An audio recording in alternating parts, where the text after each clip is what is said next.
Okay, here we go. Here are the examples in your workbook. So again, what I have here, I've got two velocity graphs. You have to change the motion into a position graph. So what I have here, I've chunked it up.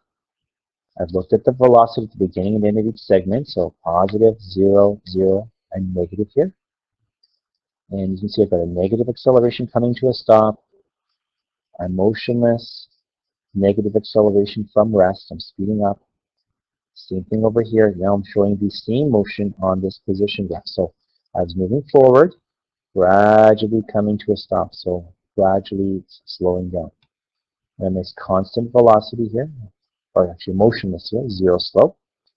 And then I'm speeding up towards the median. And again, this is the pattern that I'm looking for each of these segments in the position graph.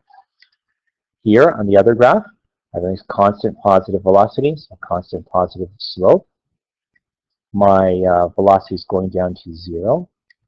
My slope is going down to 0. Then here I am getting more negative. Here my slope is becoming much, much more negative here as well. So the patterns I'm looking for would be a straight line, curve like this, curve like that, full marks. Let's look at some position graphs. So I have the position graph, so I'm going to chunk the motion. So here I'm speeding up towards the positive. My slope is getting steeper, so my velocity is getting more positive.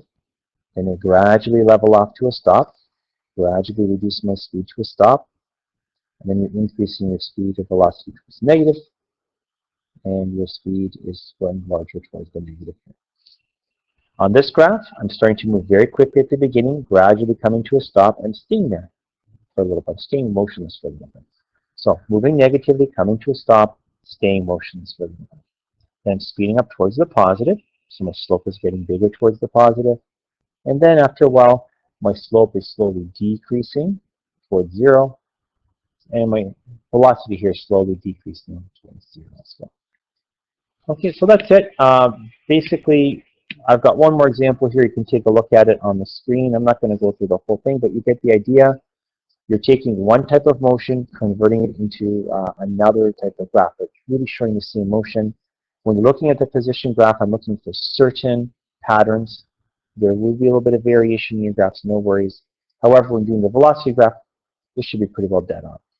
So this should be dead. Okay, so that's it. Have fun with these graphs, and if you need any further help, see me after school.